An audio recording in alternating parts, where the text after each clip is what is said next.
to Deep Sleep Stories. If these stories have helped you through restless nights, please leave a review. Reviews are what help this podcast grow, reach more listeners, and stay alive. Without them, even something meaningful can slowly disappear. So if this show has brought you comfort, that small act truly helps keep it going. Now, settle in, and let's begin. Welcome, dear listener, to Deep Sleep Stories, where each gentle tale is a lantern lowered into the quiet, guiding you toward rest. Tonight, you'll drift to a peaceful little cottage made for stargazing, where warm lamplight and soft night air mingle beneath a sky full of slow, patient wonders. Settle yourself in the most comfortable way you can. Let your shoulders drop as if they've been waiting all day for permission. Unclench your jaw. Smooth the space between your eyebrows. If it feels right, let your hands rest loosely, palms soft, fingers uncurled. Now take a slow breath in through your nose as though you're drawing in cool, clean air from a hillside at dusk. Hold it for just a moment and let it out gently as if you're fogging a window with warmth. Again, a long, easy inhale and a calm exhale, unhurried, like a tide sliding back from shore. Imagine the world growing quieter around you. The edges of your day begin to blur, like footprints on a path after a light snowfall. The worries that tug at your mind can loosen their grip. They don't need solving right now. They can wait on a distant shelf, like books you'll return to later. And as your breathing slows, let your mind open to a soft scene. You can almost feel it, the hush of evening, the faint scent of wood smoke in the air, and somewhere ahead, a cottage perched where the land rises gently toward the stars, in a valley where pines gathered like old friends, and the hills wore their dusk blue shawls. There stood a cottage that seemed to have been built with listening in mind. It listened to the wind as it combed through needles. It listened to owls calling from dark branches. It listened to the sky, too, in the way its roof line tilted upward, as if eager for constellations. The locals called it the Stargazer Cottage, though they did so with a fondness that felt almost like a blessing. It sat at the end of a narrow lane lined with wildflowers that nodded at passers-by, and beyond the lane, the world opened into a small meadow that was always a little clearer than the rest of the valley, as though the air itself preferred to be transparent there. On an evening when the last light of sunset was thinning into lavender, a traveler made their way along that lane. The traveler was named Mara, and they walked without hurry, as if they'd finally remembered that the body knows how to arrive when the mind stops pulling it forward. Mara's cloak was dusted with the day's wandering. Their boots were tired but grateful. They carried a small pack, not heavy with possessions, but filled with quiet intentions.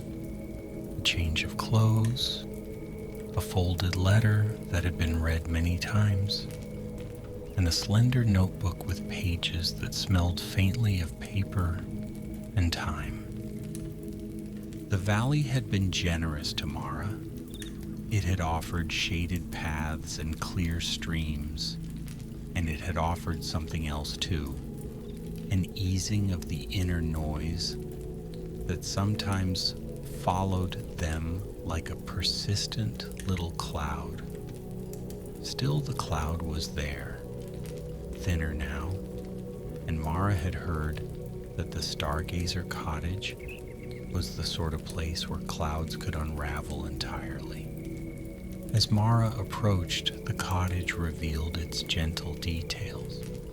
The stones at its base were smooth and mottled, set together with patient care. The walls were a warm, pale wood that had silvered at the corners from years of weather. In one window, a candle glowed like a steady thought. In another, a lantern hung, its light soft and honeyed, spilling onto the steps. A small garden leaned against the cottage's southern side. There were herbs there, sage and thyme, mint and lemon balm, growing in a cheerful disorder. A trellis held up a climbing vine, its leaves dark and glossy, and among them pale blossoms opened like tiny moons. Mara paused at the gate, resting a hand on the worn wood. The gate made no complaint when it swung inward. It moved as though it recognized gentle arrivals. The front door was painted a deep, calm blue, the color of twilight just before the first star appears. A brass knocker shaped like a crescent moon sat at eye level, polished by many curious hands. Mara lifted it and tapped softly. Almost at once the door opened and warmth breathed out, warmth scented with tea and cedar, and a faint trace of something sweet like baked apples cooling on a sill. An older person stood there, their hair the color of ash, and their eyes bright as rain on stone. Their name was Rowan, the keeper of the cottage. People said Rowan had once traveled widely, chasing rare skies and quiet places, but had eventually stopped here as though the stars had gently told them, "This is enough." Rowan smiled, not too wide, not too sudden. It was the kind of smile that made space. "Come in," Rowan said, voice low and kind. "The evening is settling in. It's a good night for listening." Mara stepped over the threshold, and the cottage welcomed them with its soft, enclosing hush. Inside, the air held a comfortable heat from a small stove in the corner where a kettle murmured quietly. A woven rug lay beneath Mara's feet, thick enough to feel like a friendly hand. Shelves lined the walls, filled with books whose spines were faded and loved. Between them sat jars of dried herbs and little bowls of polished stones and candles that waited patiently for their turn to glow. A table stood near the window, and on it lay a star chart drawn by hand, inked constellations across cream-colored paper. Beside it was an old brass telescope, folded down like a resting bird. "You must be Mara," Rowan said, as if the name had already arrived ahead of its owner. "Your steps have the sound of someone looking for quiet." Mara nodded, feeling the truth of it settle in their chest. Rowan took Mara's cloak with gentle efficiency and hung it on a peg near the stove. "Sit for a moment. The kettle has been expecting company." Rowan poured tea into a mug that looked handmade, its glaze mottled like river stones. The steam rose in slow curls. Mara wrapped their hands around the warm ceramic, letting heat travel into their fingers and along their wrists, as though it could carry comfort deeper. The tea tasted of chamomile and honey, with a hint of something citrus bright. It was the taste of letting go. Rowan moved about the cottage without noise, lighting a candle here, straightening a book there. Each small action felt like part of a ritual designed to ease the world into softness. Outside, the last streaks of sunset faded behind the hills. The window grew darker, turning into a mirror that held the candlelight and the quiet shapes of the room. "When the sky is ready," Rowan said, "we'll go up." Mara blinked. "Up?" Rowan nodded toward a narrow staircase tucked beside the bookshelf. "There's a little rooftop deck. It's where the cottage does its best work." Mara's tiredness shifted, not into alertness, but into a mild, dreamy anticipation, like a child who knows a bedtime story is coming and feels safe enough to enjoy it slowly. Rowan waited until the kettle's murmur softened and the candle flames steadied. Then, with a calm gesture, they led Mara to the staircase. The steps were wooden and slightly worn, in the center for many feet climbing toward night. Mara's hand found the railing, smooth with use. Upward they went, turning a corner and then another until the air became a little cooler and carried a faint scent of pine. At the top was a small door. Rowan opened it and the night poured in, not cold but fresh, like water in a clean bowl. Mara stepped out onto a deck, bordered by a low railing. The roof beneath their feet was flat and sturdy, and a thick blanket had been folded neatly on a bench. The sky overhead was wide and dark, sprinkled with stars that looked close enough to touch if one could simply stretch far enough. The meadow beyond the cottage lay in shadow, but not in fear. It was the kind of darkness that felt like a quilt pulled up to the chin. In the distance, a stream caught a sliver of starlight and offered it back in a quiet ribbon. Rowan unfolded the blanket and draped it around Mara's shoulders. The wool was warm and heavy in the best way, anchoring Mara gently to the present. Then Rowan set up the telescope with slow care, extending its legs, adjusting its angle, polishing the lens with a cloth as soft as moth wings. Mara watched, and something inside them slowed further, sinking with Rowan's pace. There was no rush in these movements, no urgency, only a steady devotion to small, beautiful tasks. Rowan invited Mara to look through the telescope. Mara leaned in, resting one eye to the opening. At first, the field was dark. Then Rowan adjusted a dial, just a tiny turn, and suddenly the darkness bloomed with detail. A cluster of stars appeared sharp and bright.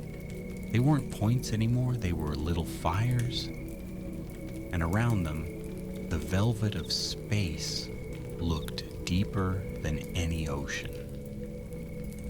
Mara exhaled without realizing they'd been holding a breath. Rowan spoke softly beside them, naming what they saw, not as a lecture, but as a lullaby. "That one is a steady old light. That cluster is like a small village. And that faint smudge, that's a place so far away that the light has been traveling longer than any story you've ever heard." Mara moved away from the telescope and looked up with naked eyes again. The sky felt even more immense now that they'd glimpsed its closeness. For a long time they sat without speaking. The candlelight from the cottage windows below made gentle pools on the deck boards. Somewhere in the trees, an owl called once, then fell silent, as if satisfied. Rowan leaned back against the railing, hands folded. "There's something people don't always know," they said. "The sky isn't only something to look at, it's something to be held by." Mara turned their head slightly, listening. Rowan continued. "When you gaze up like this, your thoughts can loosen. The mind realizes it doesn't have to carry everything alone. It's allowed to be small beneath something vast. That's not frightening. It's relieving." Mara felt a quiet agreement inside, as though their body had always known this, and was grateful their mind was finally catching up. Time moved in a different way. On the rooftop, it didn't march. It drifted. It hovered like a moth near a lantern, unhurried and calm. Rowan pointed to a line of stars forming a simple shape, like a shallow bowl. "That one," they said, "is easy to find. It helps you orient yourself. But you don't always need to know where you are. Sometimes you just need to know you're safe." Mara's eyes followed the stars. Their breath was slow, steady. Inhale, exhale. The blanket's weight pressed comfort into their shoulders. The night deepened further, and as it did, a faint mist began to gather over the meadow below. It wasn't thick, not fog that hides, but mist that softens. It drifted in thin ribbons, turning the meadow into something half-dreamed. Rowan smiled, noticing Mara's gaze. "The valley likes to make itself mysterious at night," they murmured. "It's not hiding, it's resting." Mara watched the mist and felt a similar thing happening inside. Their thoughts were becoming less sharp, more like mist themselves, still present but gentle, no longer pressing. Rowan stood and reached into a small wooden box set near the bench. Inside were folded papers, each one carefully tucked as if it were a small treasure. Rowan drew one out and handed it to Mara. It was a thin sheet of vellum, warm-toned and translucent. On it, someone had drawn a map of stars, but not the usual kind. These constellations were not the familiar shapes taught in books. They were softer, stranger. A constellation shaped like a sleeping fox, another shaped like a teacup, another like a lantern hanging from a branch. Mara traced the inked lines with a fingertip, careful not to smudge.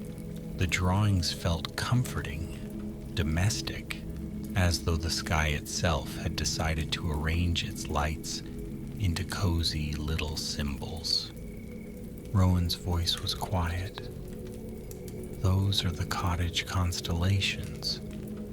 They don't appear for everyone, only for those who come here with tired hearts and gentle intentions." Mara's throat tightened slightly, not with sadness, but with the strange tenderness of being understood. Rowan nodded toward the sky. "Hold the map up." Mara lifted the vellum. Against the night, it caught starlight and seemed to glow faintly. Mara aligned one corner with a bright star near the horizon. The lines on the vellum shimmered, and for a moment, the drawn constellations seemed to match the stars above, as though the sky had been waiting to be read in this particular way. The sleeping fox constellation lay near the edge of the Milky Way, its curled tail traced by a dusting of faint lights. The lantern constellation hovered higher, its handle formed by 3 bright stars, and its body made of softer ones, like candle embers caught midair. Mara's breath slowed even more. Their mind had no desire to analyze.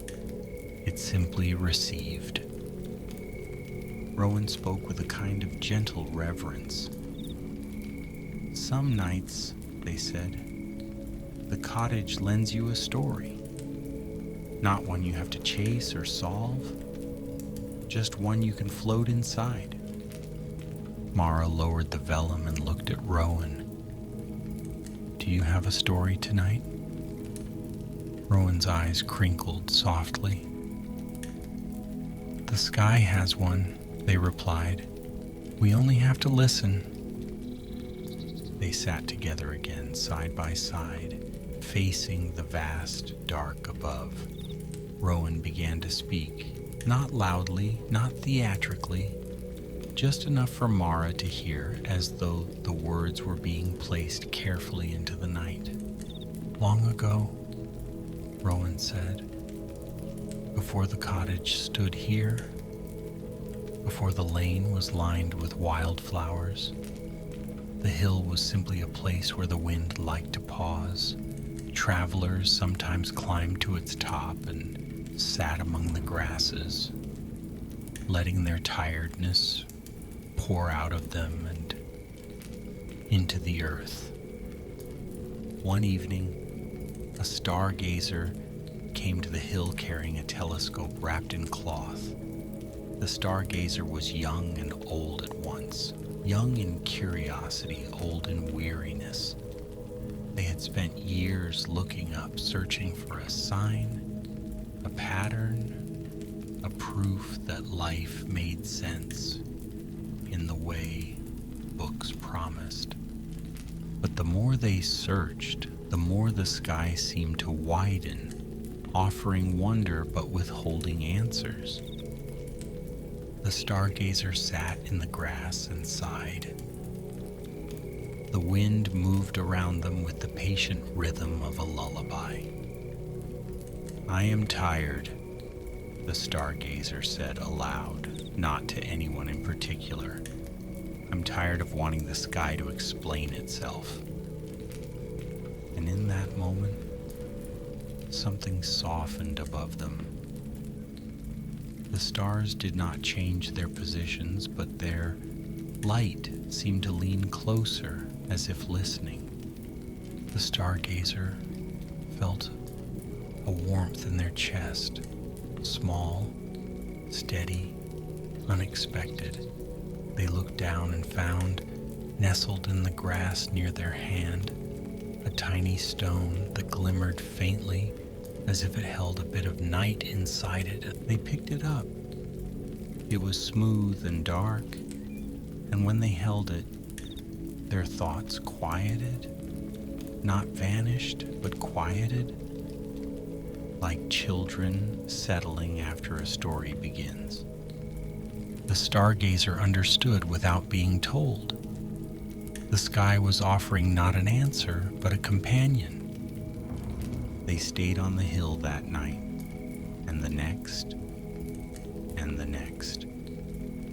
They built a small shelter from wood and stone, not to conquer the weather, but to keep a little warmth for those who came after. They made a hearth and a place to sit and a narrow stair to the roof so anyone could climb and meet the stars at eye level. Over time, the shelter became the cottage. People came drawn by whispers of its quiet. They came with troubles and questions, with tired bodies and restless minds. and each person left with something they could not quite describe, except to say they felt lighter, as if they'd been held by a vast, kind darkness and returned gently to themselves. Rowan's story flowed like a stream, no sharp turns, no sudden splashes. Mara listened, and while listening felt their own inner landscape changing. The cloud that had followed them seemed to thin into nothing, dissolving into the night air. Above, the Cottage constellation shimmered faintly, as though responding to the tale. The Lantern constellation looked brighter for a moment, and the Teacup constellation seemed to tilt, as if offering an invisible sip. Mara smiled, small and sleepy. Rowan's voice softened further. After the first Stargazer built the Cottage, they said, they stopped demanding that the sky be anything other than what it was. They learned to sit beneath it and breathe. They learned to let wonder be enough. Mara's eyelids felt heavier now, not in a burdensome way, but in the sweet way that comes when the body trusts it will be allowed to rest. Rowan noticed and did not push. They let silence settle again. They sat a while longer, watching a slow-moving satellite trace a quiet line across the sky. It passed without fanfare, a steady traveler, and then vanished into shadow.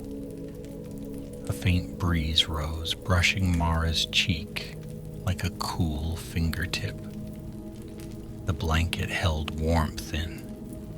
Rowan stood at last, moving slowly so as not to disturb the spell of stillness. "Let's go down," they murmured. "The Cottage will keep the stars for you. You don't have to hold them all night." Mara nodded, grateful. They followed Rowan back through the rooftop door, down the worn wooden steps, into the Cottage's warm heart. Inside, the stove had settled into a gentle glow. The candle flames were steady and low. The Cottage smelled of tea and cedar, and the faint sweetness of apples.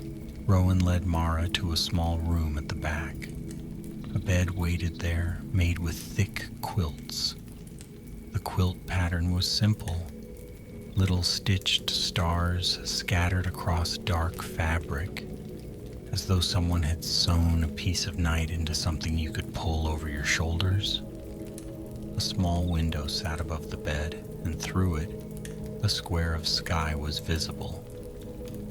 Not the whole wide dome, just a framed portion, enough to remind you the stars were still there, watching quietly, even when you weren't. Rowan placed a candle on a nearby shelf, its flame protected by a glass shade. The light was dim, a soft amber that made everything gentler. "Sleep," Rowan said, voice like a hush. "If your mind wanders, let it wander back to the sky. Let it drift like mist over the meadow." Mara sat on the bed, then lay down, letting the quilt settle over them. The mattress cradled them with a patient firmness. Their limbs felt heavy in the best way, sinking into safety. Rowan paused at the doorway. "One more thing," they said softly, and set the vellum star map on the bedside table. "You don't have to look at it. Just knowing it's near can be enough." Mara's eyes fluttered. "Thank you," they whispered, and the words felt like a feather falling. Rowan left the door slightly ajar, letting a thin line of warm light from the main room remain. The Cottage grew quieter still, Mara's breathing deepened. Inhale, exhale. Each breath seemed to smooth the edges of thought. The day's memories, the concerns, the plans, each one softened and slid away like stones sinking gently to the bottom of a lake. Outside, the valley continued its own calm rituals. The mist drifted.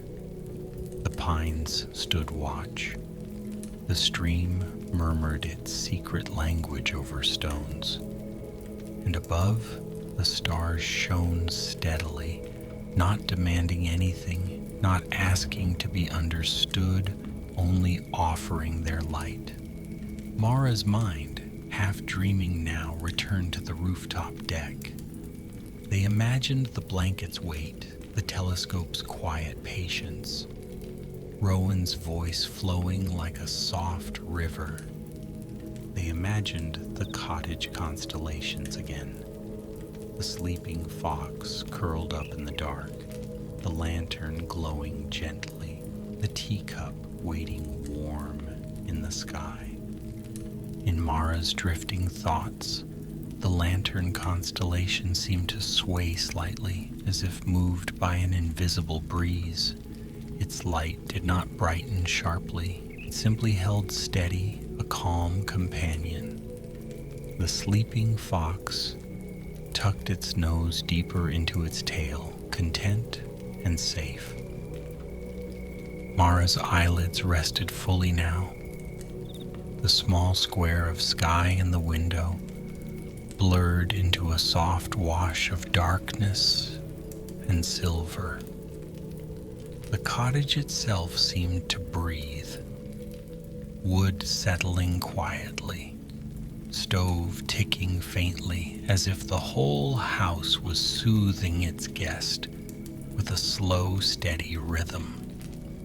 And as Mara drifted toward sleep, it felt as though the hill, the meadow, the trees, and the sky were all part of the same gentle cradle, holding, supporting, allowing. The sentences of thought grew shorter, softer. Breath in and out. Warmth in the quilt. Coolness in the night air beyond the window. Silence like a deep pool. Somewhere far away, an owl called once, then let the sound dissolve. Mara slipped further down into quiet, into the kind of rest that doesn't need to be earned, only accepted.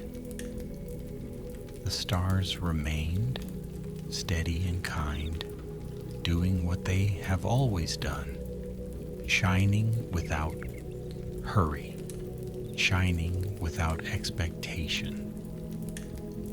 And you can let yourself do the same now. Let your breathing be easy. Let your body be heavy. Let your mind be light. Let the imagined cottage keep watch. Let the starlit valley hold the edges of your dreams. Good night, dear traveler. Sleep well.